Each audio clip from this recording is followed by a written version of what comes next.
seja muito bem-vindo, seja muito bem-vinda. Este é o videocast A Magia do Futebol, apresentado por Coca-Cola.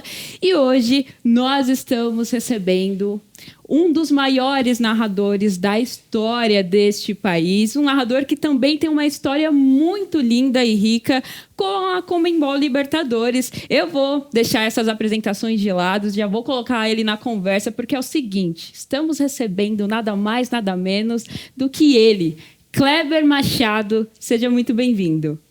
Como diria aquele personagem, o seu Ptolomeu da escolinha do professor Raimundo, nem tanto.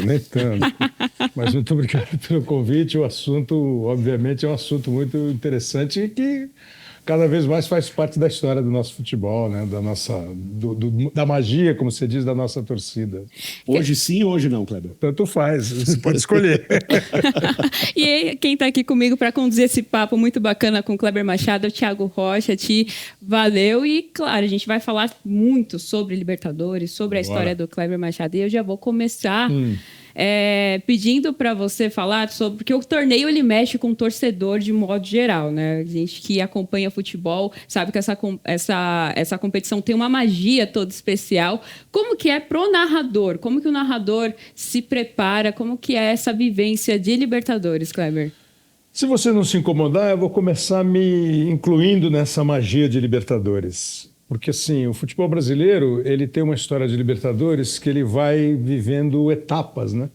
São alguns instantes em que a gente tem muita valorização da Libertadores e alguns outros momentos que a Libertadores fica um pouco andando paralela aí às outras competições.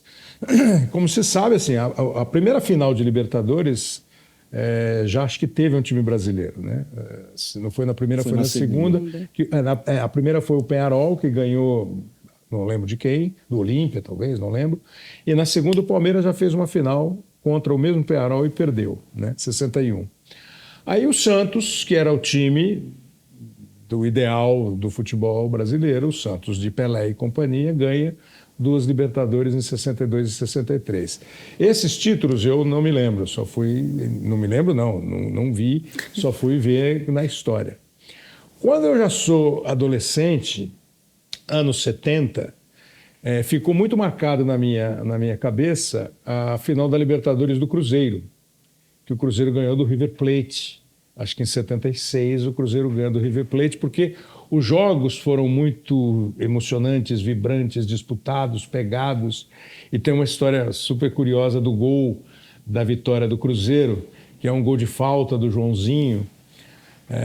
E quem batia a falta no Cruzeiro era o Nelinho. O Nelinho era o maior chutador de falta, um dos maiores do mundo. E não daquela época, de todas as épocas.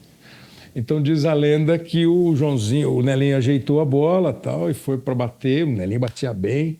O técnico do Cruzeiro era o Zezé Moreira, e o Joãozinho, que está a 3 passos da bola, bate a falta e faz o gol. E o Cruzeiro é campeão da Libertadores.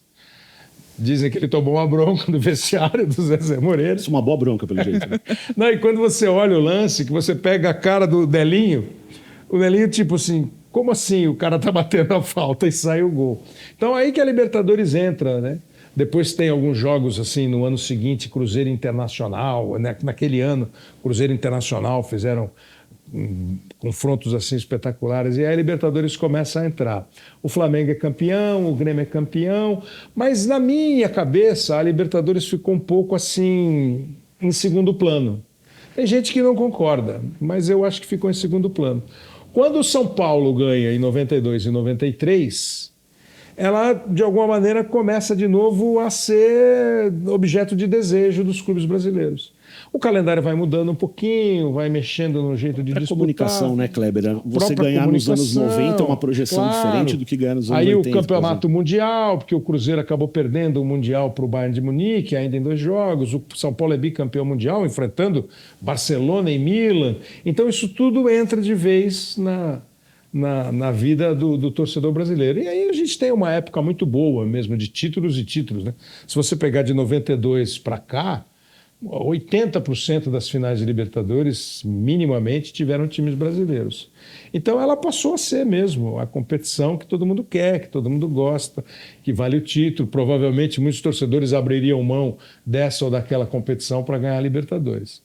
Agora, e no nosso caso, como profissional, acaba acontecendo a mesma coisa, né? Quando o São Paulo foi campeão, eu já era profissional, já trabalhava já há algum tempo. E aí você começa a transmitir Libertadores. Mas especificamente do que você perguntou, qual é a preparação? Não há uma preparação para a Libertadores, como não há para, no meu caso, né, para nenhum jogo especificamente. A preparação ela é feita dia a dia, no noticiário, você acompanhar, saber o que acontece, como estão os times, quem vai jogar, quem não vai. E aí lá no dia do jogo, na véspera do jogo, você dá só uma ajeitada, né, no que está acontecendo na hora. Mas, assim, a preparação é essa, é você, como profissional, curtir a competição, curtir a Libertadores, como os clubes, como os torcedores, entendeu? É aí que você entra no ritmo. Mas o narrador faz parte dessa magia também, né? Você é um condutor dessa magia, né? Então, mas é uma coisa assim que eu comecei a ter essa noção mais recentemente. Eu nunca tive. Porque, eu não sei, talvez fosse uma avaliação minha, pensando no cara que está no estádio vendo o jogo. Esse cara que está no estádio vendo o jogo, ele está vendo o jogo, está curtindo o time, está sofrendo, ficando feliz, chorando de alegria ou chorando de tristeza, comemorando vitória ou lamentando derrota. Depois, com o tempo, quando você tem esse negócio que você falou de mudança de comunicação, de mudança de reação, imediata reação das pessoas, do que elas estão vendo, ouvindo, lendo, e elas estão interagindo imediatamente, eu acho que é aí que eu comecei a sacar que se você tem um estádio com 40, 50 ou 100 mil pessoas, você tem outras milhões de tantas que não estão no estádio. Porque eu nunca achei que a narração entrasse na história, entendeu? Eu achei que o cara lembrava assim, pô, meu time ganhou a Libertadores em tal ano, fulano fez o gol. Aí eu comecei a ver que o cara o meu time ganhou a Libertadores tal ano, o cara fez o gol e a narração foi assim, eu gostei ou não gostei. E isso, claro, é super prazeroso, é uma delícia. Você está, de alguma maneira, na memória, na afetividade, né? Na memória afetiva de quem vê futebol. Mas foi algum momento, alguma situação específica que fez você voltar para isso e falou, cara, realmente eu faço parte dessa história? Foram algumas. Quando, assim, por exemplo, quando um dia no Mineirão, um torcedor do Atlético dizendo que nunca esqueceu o gol do Léo Silva na final da Libertadores. Quando eu ando na rua e o cara grita, olha o Romarinho por causa do gol do Corinthians, lá na Bomboneira. Mais do que os gols do Emerson no Pacaembu. Quando o cara do Santos fala assim, nossa, aquele gol do Neymar ou aquele... Entendeu? E em outras competições, quando na Copa do Brasil o cara tatua, se o prazo fizer, o Palmeiras é campeão, porque aquilo lá marcou a vida dele. Eu comecei a perceber assim, tendo conversas, ouvindo as pessoas que vêm falar, ou o Fernando Praz me falou esse negócio da tatuagem, quer dizer... Aí você começa a falar assim, poxa, quer dizer que os caras valorizam. Do mesmo modo que um dia o cara te xinga porque achou que você narrou o jogo contra o time dele. Que você narrou... aí é normal. É do jogo. O atacante sofre isso, o narrador sofre isso. É do jogo. A diferença é que o atacante faz gol e perde. Né? Você só fala que ele foi exato. Agora, Kleber, você trouxe já na abertura alguns momentos icônicos, assim, que foram marcantes para você relacionados à competição. Enquanto narrador, tem um lance que você trouxe aí alguns, né? Léo Silva, Romarinho e tal, mas além desses, tem um assim que você lembra e você fala, cara, não, esse me marcou muito. Acho que são assim, as conquistas, por exemplo, a porque não tem um, sabe? É difícil você falar esse aqui e esquecer os outros, sabe? Você perguntar para o compositor qual é a melhor música que ele tem. É difícil ele falar, né? É essa aqui. Ele fala um monte. Por exemplo, a primeira Libertadores final que eu fiz, eu não vou esquecer. E o futebol brasileiro perdeu. O São Caetano perdeu do Olímpia, do Pacaembu. Mas eu não vou esquecer. Os títulos de 11 do Santos, 12 do Corinthians e 13 do Atlético foram, sim, transmissões legais. Eu acho que eu peguei direito os lances e teve momentos marcantes e a atmosfera, né? Porque, coincidentemente, as 3 foram na casa dos brasileiros. O Pacaembu, as 2 no Pacaembu, né? O do Santos e a do Corinthians, e no Mineirão a do E Atlético. 2 clubes muito grandes, né? Com torcidas Populares, grandes. então, o Santos não ganhava há muito tempo, nunca o tinha Corinthians jogado, nunca tinha vencido e o Atlético nunca tinha sido campeão da Libertadores. Por exemplo, eu não esqueço das derrotas também, eu lembro das derrotas, né? O Boca ganhou do Santos, o Boca ganhou do Grêmio, na minha voz. E a Libertadores não podia ter final entre times do mesmo país, né? Sim, por um período, sim. E aí, em 2005, eles liberaram. E a final foi Atlético Paranaense e São Paulo. Eu fiz o primeiro jogo, o Galvão fez o segundo. Mas, eu fiz o primeiro jogo da decisão, acho que foi a primeira decisão entre times do mesmo país. No ano seguinte, repetiu uma final brasileira, São Paulo Internacional. Eu fiz o jogo do Morumbi e fiz o jogo de Porto Alegre. Então, poxa, é legal você ter... Aí eles proibiram de novo, né? Eles proibiram de novo. 2 anos seguidos eles proibiram de novo, até voltar, até liberar. Agora não tem restrição nenhuma para a final. Da Conmebol Sul-Americana tem algum jogo ali? Você fez alguma final? Você se lembra? Fiz. Eu fiz uma final que o Goiás perdeu, se não me engano, do Independiente, da Argentina, eu acho. Do Estudiantes ou do Independiente? Acho que do Independiente. Nós fizemos esse jogo. Eu fiz o final que o Atlético Paranaense ganhou, 2018. Do Júnior Barranquilla, talvez. E fiz a final que o São Paulo ganhou do Tigre, aquele que teve meio jogo, né? Teve meio jogo, foi uma final legal. O São Paulo não ganhava um campeonato, acho que desde 2005. Não, o campeonato não. O São Paulo foi campeão... Campeonato continental, né? O São Paulo foi campeão da Libertadores em 2005, campeão mundial em 2005, aí foi brasileiro 6, 7, 8 e passou aqueles anos, acho que sem ganhar. E fez aquela final, o Morumbi estava... E era o jogo de despedida do Lucas. Exato. O Lucas estava indo para a Europa e tal. Então aquele também foi uma final de Sul-Americana bem quente. Que, aliás, acho que às vezes nós da imprensa provavelmente somos meio injustos com a Sul-Americana, entendeu? A Sul-Americana é um campeonato legal. Não cheguei a Libertadores. Sim, mas chegou a Sul-Americana. Chega na próxima, o campeão vai para a próxima. E campeão é campeão, né? Seja qual for o campeonato. Não é um campeonato de 2 jogos, é um campeonato igual a Libertadores, em termos de formatação. E retomar esse ano o confronto com o campeão europeu, que é legal. Com o europeu. Quando o Independente Del Valle imaginar que ia jogar com o Sevilha. Você perguntar para a torcida do Sevilha se ela quer ser campeã da Liga dos Campeões da Europa, ela vai dizer que sim. Mas se ela quer abrir mão dos títulos que ela tem na Liga Europa, ela vai dizer que não. Vai dizer que não. Pô, que legal. E nesse seu novo momento em que você está vendo como o futebol também está se desenhando, qual que é a sua expectativa em relação à Libertadores, em relação à Sul-Americana e a você também, assim, enquanto profissional? Desse ano, você diz? Primeiro que eu acho assim que a Libertadores e a Sul-Americana, as duas melhoraram um bom tanto que merece ser destacado do ambiente.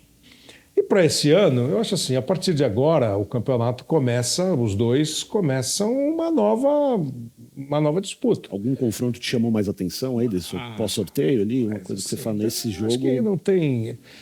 há muito tempo, acho que não tem mais jogo mole. Tem jogo que você tem mais chance de ganhar. Agora, ter mais chance de ganhar não quer dizer nada. Você ter mais chance de ganhar é por causa da sua campanha.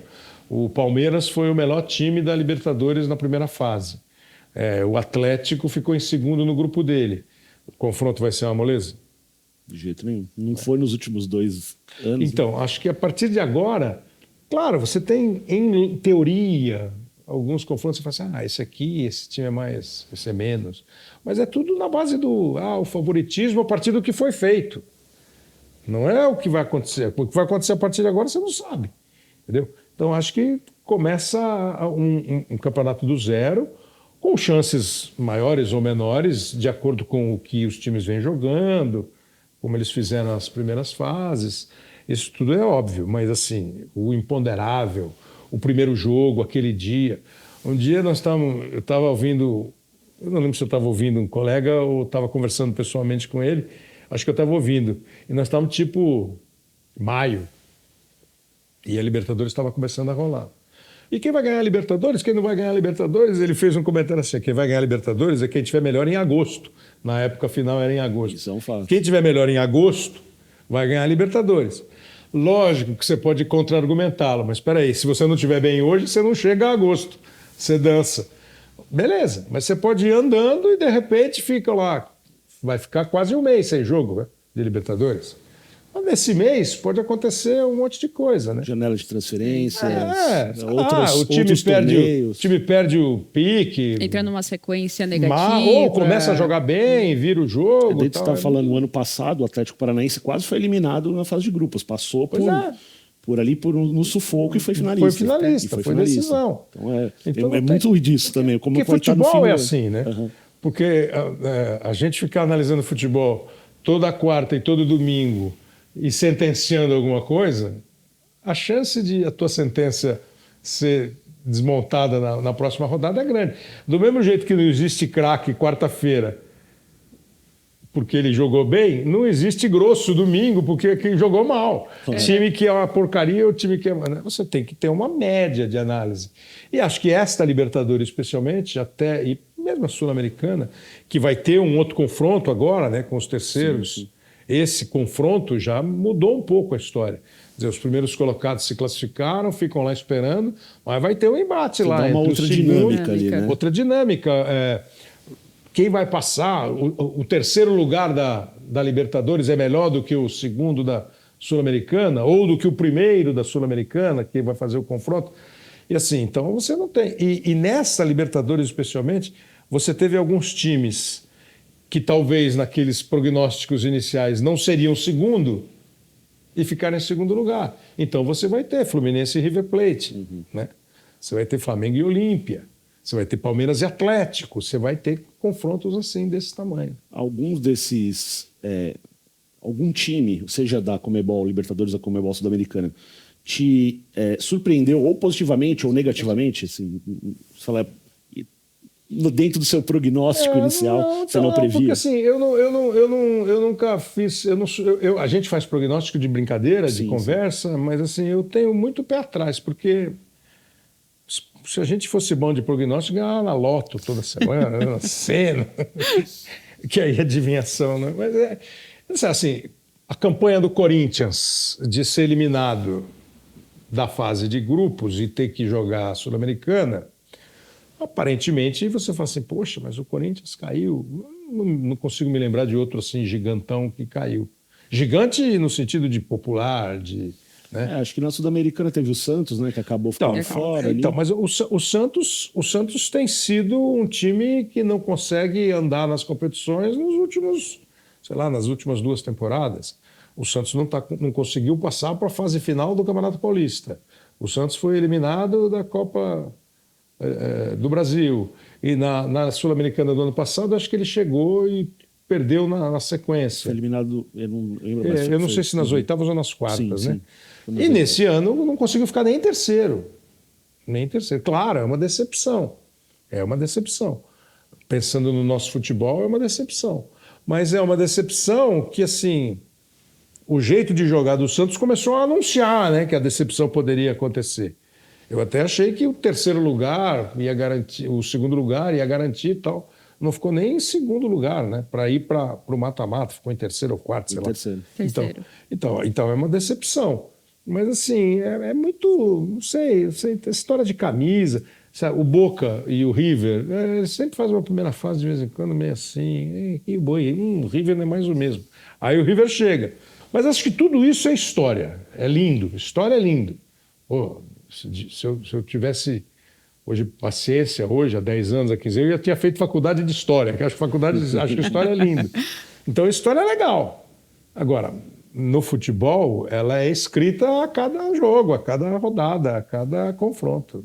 E ainda nessa linha dos confrontos, eu não posso deixar de perguntar sobre Atlético Mineiro e Palmeiras, que eu acho que é o grande embate dessa próxima fase, que você tem aí o reencontro. Né? Você tem o reencontro do Abel com o Felipão. O Felipão que eliminou o Abel no ano passado. O Palmeiras não vem numa sequência muito boa. E pela primeira vez a gente está vendo o Palmeiras oscilando na temporada. O que você espera desse confronto? É o único brasileiro, né? O único confronto brasileiro. Né? Então, eu espero um confronto duro. confronto difícil, um confronto pegado, um confronto vibrante.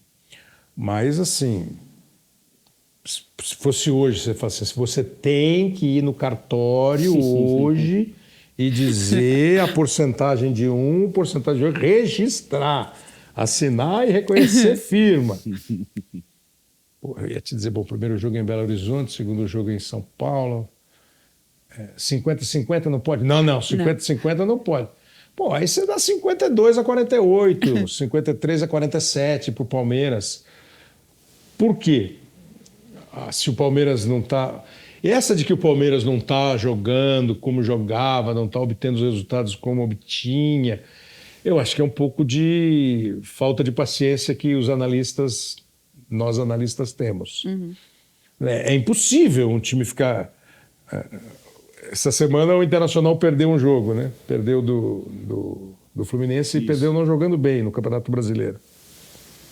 Pô, tava 10 jogos sem perder, pô. Uma vez tinha um Real Madrid e Barcelona que iam jogar a Copa do Rei, sei lá.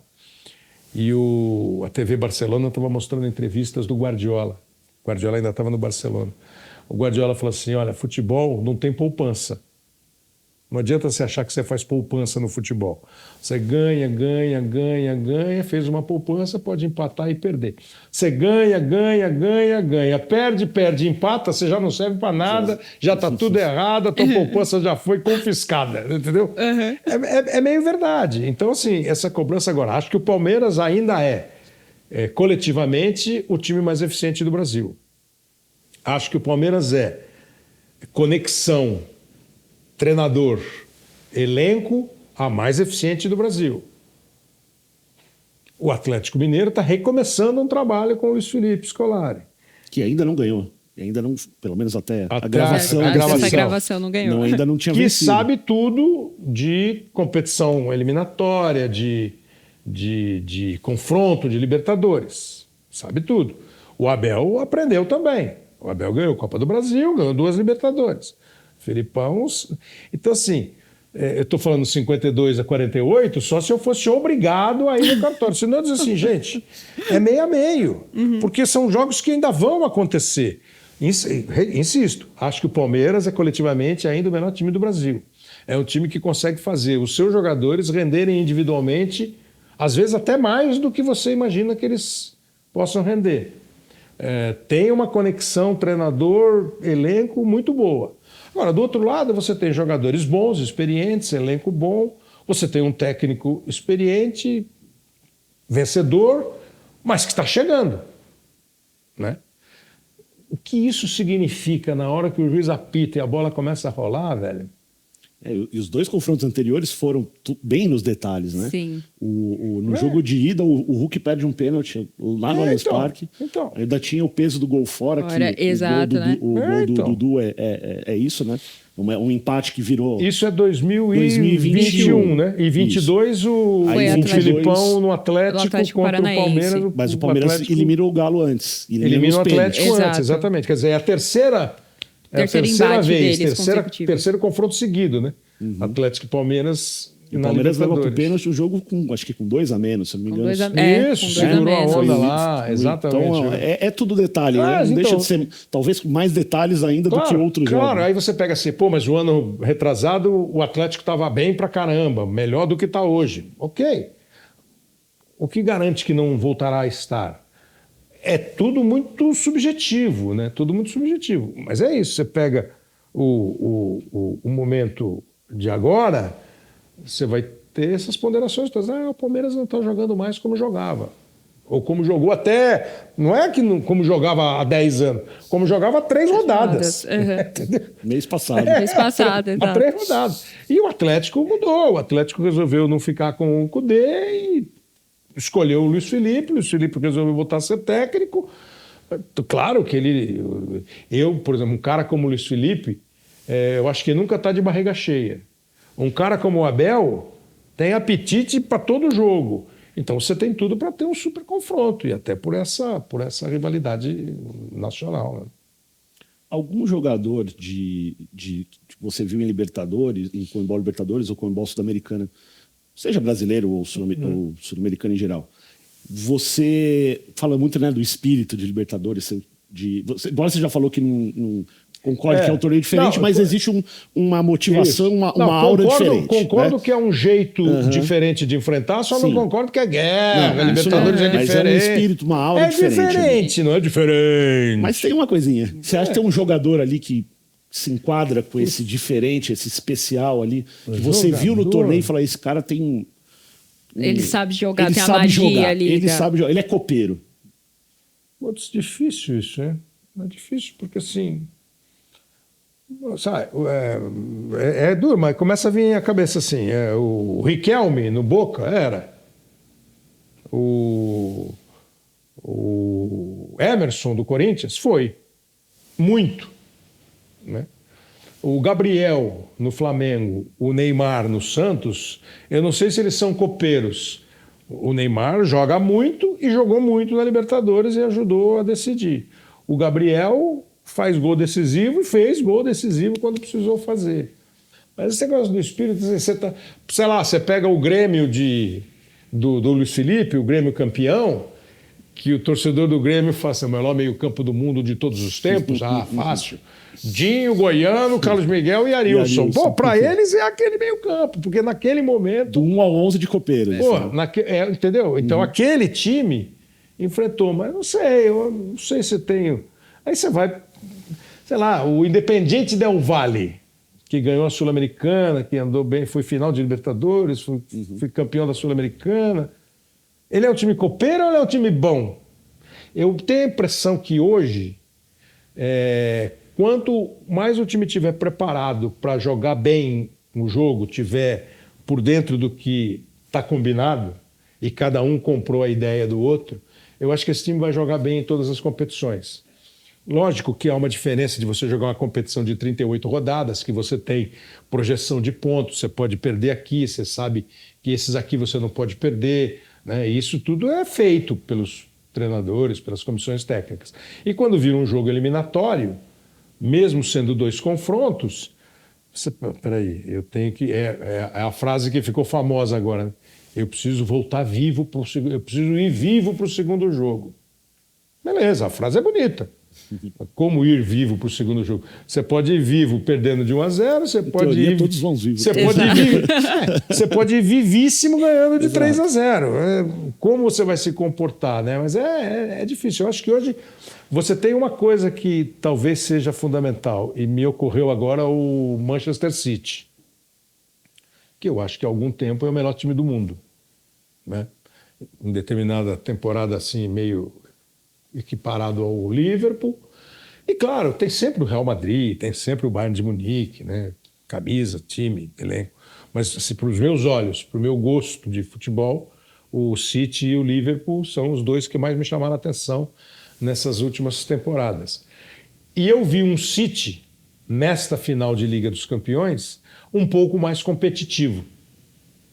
Continuou jogando o futebol dele, continuou com os conceitos do treinador, do elenco, mas foi um pouco mais competitivo. Porra, mas o que é ser competitivo? O City não deu show na final que ele ganhou agora. Foi mais estratégico, talvez. Ele correu o risco de perder da Inter de Milão. A Inter de Milão fez um jogo igual. De repente, se você for pegar chances claras de gol, o placar vai ser favorável à Inter de Milão.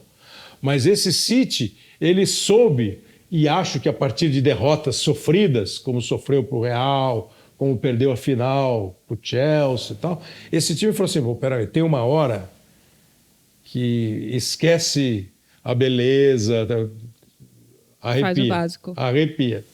E eu acho que esse é o negócio, mais do que ser copeiro ou ser de campeonato de ponto corrido, é você saber entender o campeonato que você está disputando, você ter o espírito daquele campeonato que você está disputando. Você saber que não dá para buscar amanhã. Né? Não dá para buscar. Se eu perder hoje, acabou. Isso é garantia de vitória? Obviamente que não é garantia de vitória, é garantia de um jogo parelho, é garantia de você ter um enfrentamento de igual para igual contra qualquer adversário. Como fez o Del Valle, que até anteontem era o patinho feio, ninguém dava nada, independente o quê? Quer suco? De quem? Aí o Del Valle está mostrando que é um time que está preparado para competir em qualquer circunstância. Pô, legal, Kleber. E eu sei que você tem várias memórias aí, legal, e até seguindo um pouco essa pergunta do Thiago, um time na Libertadores, ou um time que você tenha narrado ou que você tenha visto, assim, que te marcou muito ao longo desses anos. Poxa, visto o Flamengo e o Palmeiras, essas 4 conquistas recentes que eles tiveram, 2 de cada uma, aquele jogo do Flamengo contra o River Plate é qualquer coisa, né? Assim, de time bom, de time de conceito, de time de filosofia e de time de espírito. Porque aquele jogo estava perdido, né? Mas os caras foram lá e viraram o jogo. Então foi impressionante aquele Flamengo. O Palmeiras, por isso. Qualquer jogo do Palmeiras, o Palmeiras encara como uma decisão e com grande chance de ganhar a decisão. Então foi. Como, assim, sem ter trabalhado, e acho que essas finais aí mais recentes, né? São Paulo e Inter, os jogos do Santos, do Corinthians e do Atlético foram legais. O São Paulo de 92 e 93 era um São Paulo... Esse é um time, assim, gostoso de ver jogar, time formado por bons jogadores, elenco formado por bons jogadores e de competição. Porque tinha toda a história. O Tele perdeu a Copa de 82, perdeu a Copa de 86. Ele era visto com pé frio, né? Pois é. Pô, o Tele era pé frio. Pois é, né? Se o Tele era pé frio, o time dele não jogou nada, ele não foi aplaudido de pé em sala de imprensa. Aí, esse time, por exemplo, foi um time que conseguiu juntar grandes jogadores, forma de jogar e competição, entendeu? Esse time foi um time, assim, bem legal. Mas é isso. Para minha infância é o Cruzeiro o Cruzeiro de 76, o Internacional de 76. Para o meu gosto de futebol, o maior time que eu vi jogar foi o Flamengo, campeão da Libertadores de 81. Aquele Flamengo de 80 até 83, para mim foi o maior time que eu vi jogar. Acho que é isso, são times que vão marcando assim por tempo. Como o River Plate do Galhardo, o Boca, eu falei do Boca agora há pouco. O Boca ganhou o final do Santos, o Boca ganhou o final do Grêmio. Aí o Boca perdeu a final do Once Caldas, depois o Boca ganhou do Palmeiras. Era um terror enfrentar o Boca. Era uma coisa assim, você ia ver jogo na Bombonera e falava, não dá para ganhar desses caras, mas dá para ganhar. Agora, foi um time que também escreveu uma história. Eu não vi o Independiente, que é o maior campeão, esse eu não vi. Mas acho que é muito de ciclo, sabe? Tem momentos de times que... E você vê como é difícil hoje você conseguir o que o Palmeiras e o Flamengo fizeram. E o River fez um pouco, né? O River foi campeão de umas 2, agora o Palmeiras de 2, o Flamengo de 2. 2015 e 18, né? Teve lá os 16, acho que foi o Medellín, não foi? 16 foi o Atlético Nacional. Então, o Atlético Nacional de Medellín. 16. Aí 17 o Grêmio. Né? 18 o River. 18 o River. Final contra o Boca, né? Final contra o Boca, o River, aí vem Palmeiras, aí, Palmeiras, Flamengo. Então, assim, é difícil pra caramba você ter essas, assim, de 15 pra cá, você ter 15, 16, 17, 18, 19, 20, 21, 22, 8 títulos. Desses 8, 6 são de Flamengo, River e Palmeiras. Aí se meteram lá o Grêmio num ano espetacular e o Medellín, o Atlético Nacional de Medellín. Então, esses times, você tem que falar, esses times estão na história da Libertadores. Hoje em dia, ainda mais, que é mais competitivo, que tem mais time, que tem mais... Todo mundo já meio sabendo como disputar. Você falou de ciclos. Você acha que esse ano é possível quebrar esse ciclo, Palmeiras-Flamengo, presente aí nas 4 últimas finais, pelo menos um deles? Possível sempre é, possível né? sempre é, mas... Sim. Mas acho que eles são candidatos fortíssimos à decisão. Só que Palmeiras pega o Atlético, Flamengo pega o Olímpia, que é um time enjoado. Depois você vai lá, já tem o chaveamento, eu não vou lembrar, mas acho que o Flamengo pega o Fluminense, eu acho. Pode pegar o Fluminense nas quartas. Fluminense já nas quartas de final. E o Palmeiras acho que não tem brasileiro. Pereira, né? Ou Del Valle, do outro lado. É isso, o Pereira. Todo mundo queria pegar o Pereira. Quem é esse tal Pereira? Né? Esse tal Pereira. Pô, tá o Pereira. O Pereira tá aí, pô. O Pereira se classificou. Primeira tá participação do time, então, chegou nas oitavas o de Once final. Caldas também participou uma vez pela primeira vez e foi campeão. Um grupo que tinha o Boca e o exato. Colo-Colo, que também é campeão da Libertadores. O Pereira agora. Pereira. Não, então, e o Once Caldas lá naquele ano, ele eliminou o São Paulo, o Santos e o Boca. Eu acho que, se eu não estiver enganado, a sequência foi nas eliminatórias. A primeira eu não lembro, depois ele eliminou o São Paulo, o Santos ou o São Paulo e o Boca na final. Então, pô, não era um time... Agora, o Pereira, lógico, você vai pensar assim, é aquilo, Independente Del Valle ou Pereira? Pô, a gente vai fechar com o Del Valle. Vale. Uhum. Né? Aí, se for o Palmeiras enfrentar o Palmeiras enfrentar o Del Valle, é moleza? Mas eu acho que os dois times são favoritos. Eles não são hoje, talvez, os únicos, talvez não, certamente eles não são os únicos, mas eu ainda diria que são os maiores. Uhum. Mas é isso. Eu não sei o que vai acontecer com Palmeiras e Atlético. Eu não sei como é que o Olímpia vai receber, como é que o Flamengo vai se comportar contra o Olímpia. O primeiro jogo no Rio, o segundo jogo em Assunção, entendeu? Kleber, você já passeou aí em vários momentos da história aí dos dois torneios, né? Teve algum gol ou jogo, seja de Conmebol Libertadores ou Conmebol Sul-Americana, que você gostaria de ter narrado? Ah, que eu não fiz? Você fala, pô, esse jogo aqui ou esse gol aqui eu gostaria que fosse na minha voz. Boa. Talvez o título do São Paulo em 92, até mais do que o de 93, que foi o primeiro do São Paulo. Bom, é um time que tinha Raí, Cafu, Palhinha jogando muito, Miller, baita craque. Ainda era o Zete, né? Não era o Rogério, Tele. Talvez gostaria de ter feito.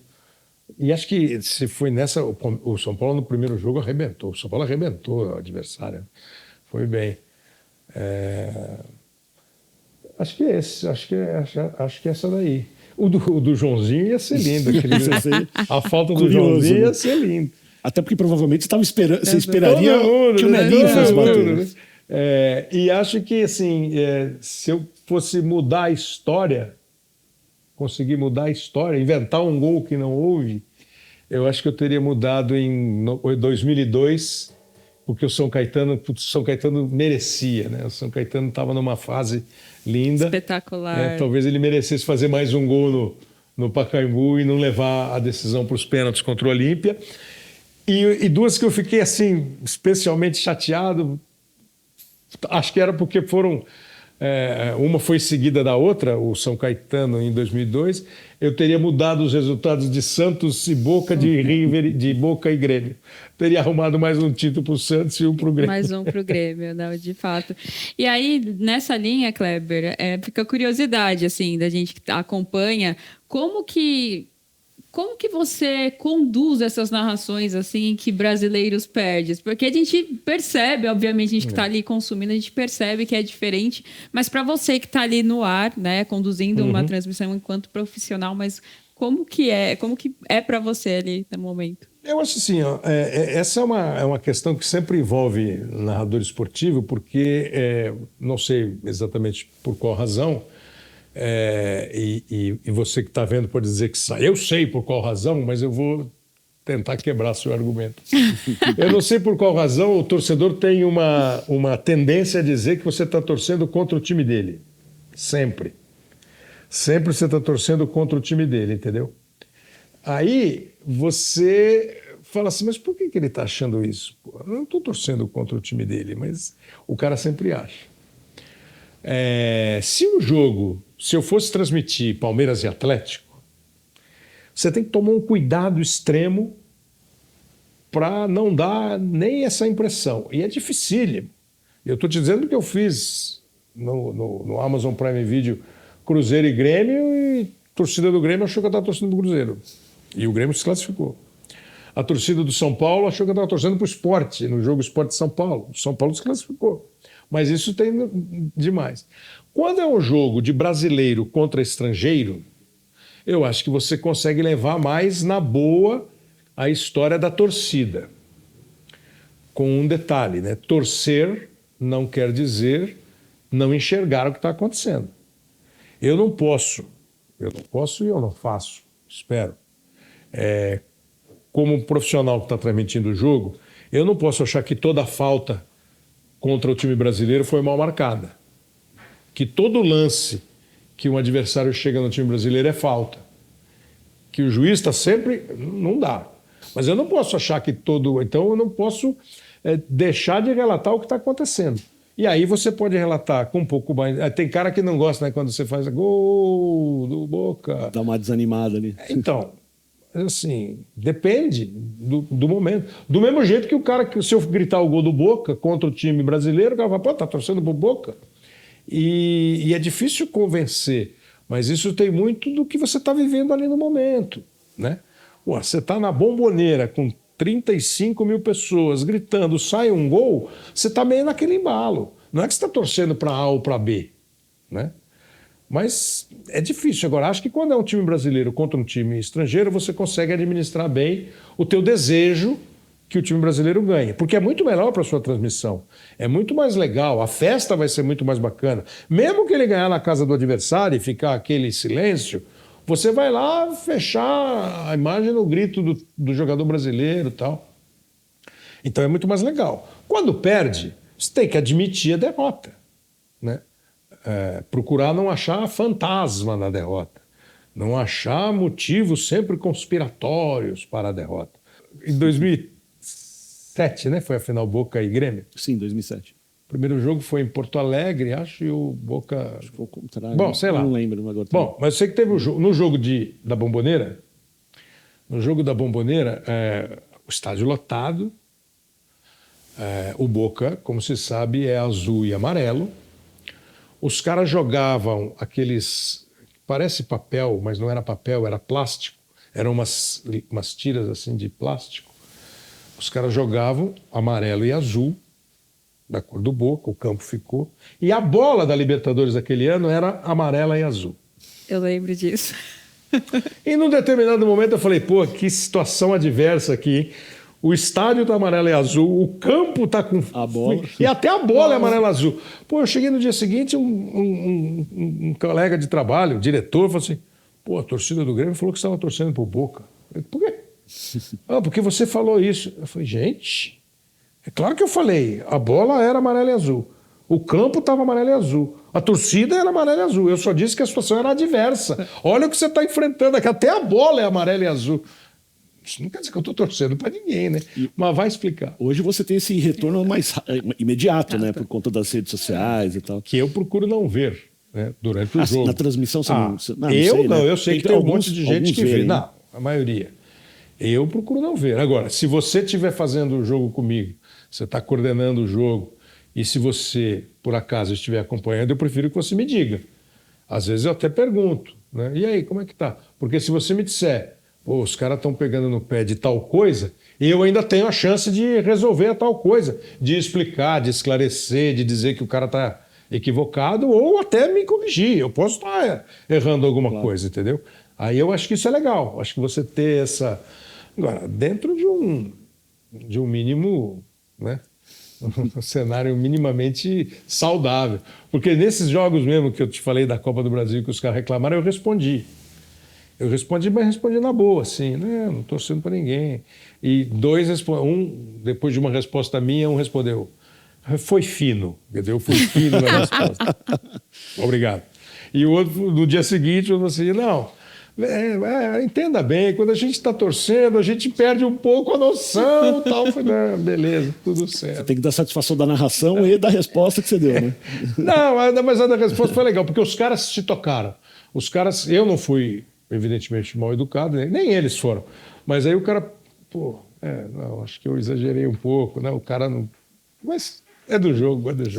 Agora, Kleber, a gente tem, obviamente, o lance icônico do Romarinho, a gente já falou, e onde a gente vai, conversa, até brincadeira, virou meme, todo mundo brinca muito com isso, você até trouxe, mas eu queria que você contasse um pouco como que foi o desenrolar daquilo, né, desse momento, e se você imaginava que ia se tornar o que se tornou hoje, né? Como você disse, você é parado nas ruas para poder falar sobre isso, as pessoas brincam bastante com o lance.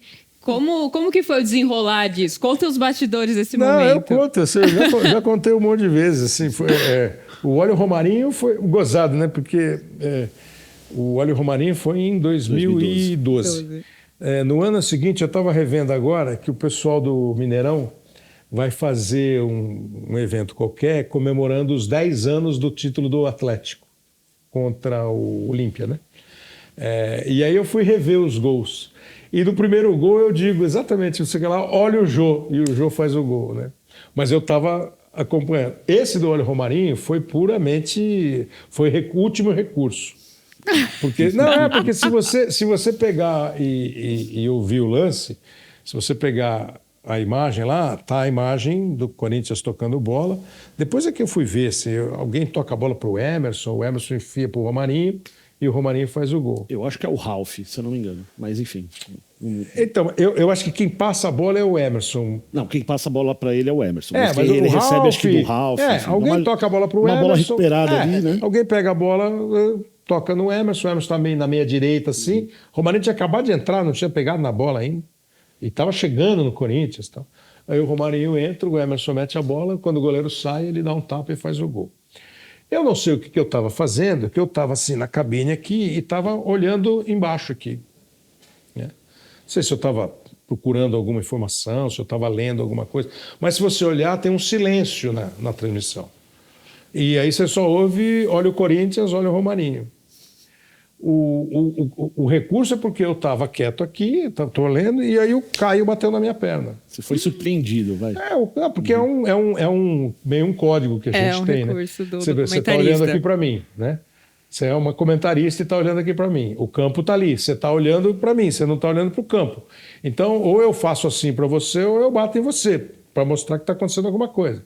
E os comentaristas fazem a mesma coisa com a gente. Se você não está prestando atenção, se você está lendo um texto, o cara te avisa que está acontecendo alguma coisa no campo.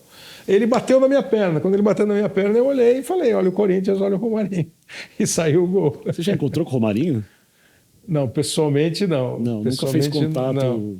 Não, o que eu fiz outro dia foi, eu estava fazendo um jogo na Neoquímica Arena, na estádio do Corinthians, e ele estava lá para ver o jogo.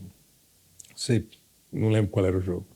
Mas eu sei que a hora que os caras fecharam nele também, eu fiz um silêncio. Fiquei pensando, porra, vou mandar ou não vou mandar? Aí quando o cara mostrou, eu falei, olha o Romarinho! Aí caiu, os caras, site repercutindo, torcida. Mas aí eu eu não resisti. Depois eu falei, olha o Romarinho! Eu falei, não resisti. Foi mais forte que eu, né? Não resisti. E continuei o jogo. Imitações, tem imitações, né? Aliás, o que você acha das imitações? Você é um cara que já foi imitado até, enfim, pelo Adnet, assim, e tal. Porque eu sei que já ouvi, pelo menos, de pessoas conhecidas que gostam e outros que não curtem muito. Como que você lida com isso? Então, claro que tudo depende, né? Eu sei de 3, assim, talvez mais conhecidas. A primeira que eu soube era um cara que ele tinha um Instagram chamado Clebão Machado, ou Clebão Machado, alguma coisa assim. Ele narrou o gol do Romarinho pra gente no perfil da Libertadores. Então, e ele narrava assim. Eu recebi uma só dele, alguém me mandou. O Homem Chegando à Lua. E ele narrou o Homem Chegando à Lua, o Neil Armstrong, o módulo pousando, o Neil Armstrong descendo, os passos, tal. Ele narrou como se fosse eu narrando. Acho que criativo. E sem esculachar, sem sacanear, sem nada. Com ele eu falei uma vez, eu fazia um podcast, uma vez eu entrevistei ele no podcast. O outro é o Gui Amparo, né, que também faz algumas brincadeiras, tal, assim, também narrando outras coisas. E acho que faz na boa. Esse eu encontrei na Record, quando eu fui fazer a final do campeonato, ele estava lá num programa, a gente foi fazer o Hoje em Dia, um programa que a Record tem diário. E ele estava lá também, a gente conversou, foi super na boa. E o Adnet também, o Adnet é um cara que é um expoente aí da televisão, do humor. Esse do Adnet, eu acho que começou na Copa da Rússia, quando ele fez os narradores, não fez a mim, fez aos narradores. E agora, na Copa de 2022, ele fez de novo, né? Teve lá um central da Copa que ele ficou o programa inteiro lá fazendo. Acho legal, assim. O Adnet tem muito o gestual, né? Ele consegue pegar Das o gestual, o expressões, jeito que né? você cruza a perna. Isso ele faz muito. Porque é a dele, né? Ele faz isso direto, né? Mas assim, se não tirar onda, se não esculachar. Não for depreciativo, Se né? não esculachar, eu acho que tá tudo na paz, entendeu? Porque assim, quero crer que alguém decide imitar alguém porque minimamente já prestou atenção nesse alguém. Porque né? gosta, no Sei fim lá, das contas, ou né? mesmo que não goste, mas já prestou atenção. Né? Você não vai imitar alguém que você nunca viu falar, que você não sabe. Então, pensando pelo lado positivo. Pô, que demais, Kleber. A gente está muito feliz aqui de receber o Kleber. A gente passaria horas, dias aqui falando sobre Libertadores. Porque... Já vou atualizar meu currículo hoje. Exato. Entrevistei Kleber Machado. Entrevistei Kleber Machado e olha, um momento muito icônico, dá para contar para os netos, inclusive. Contarei para os meus netos, para Pietro, quando eu chegar em casa.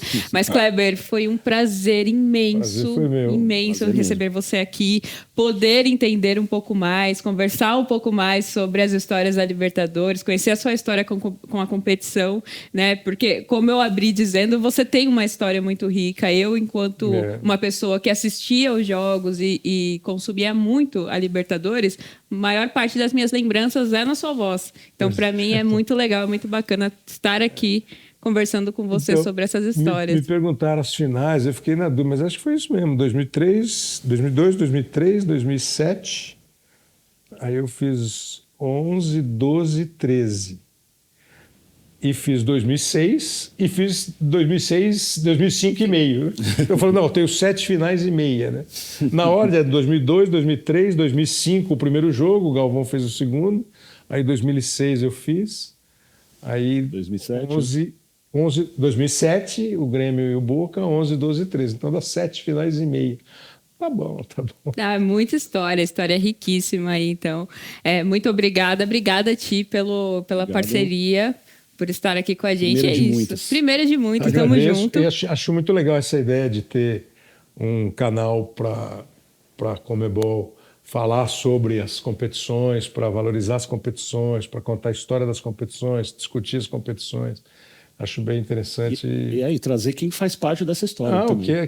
que é muito, muito, muito grato por vocês terem lembrado e convidado. Obrigado. A gente agradece. Pô, muito legal. Então abrimos com chave de ouro o nosso videocast A Magia do Futebol. Eu me despeço por aqui. Continuem acompanhando os canais oficiais da Conmebol para você ficar por dentro de tudo.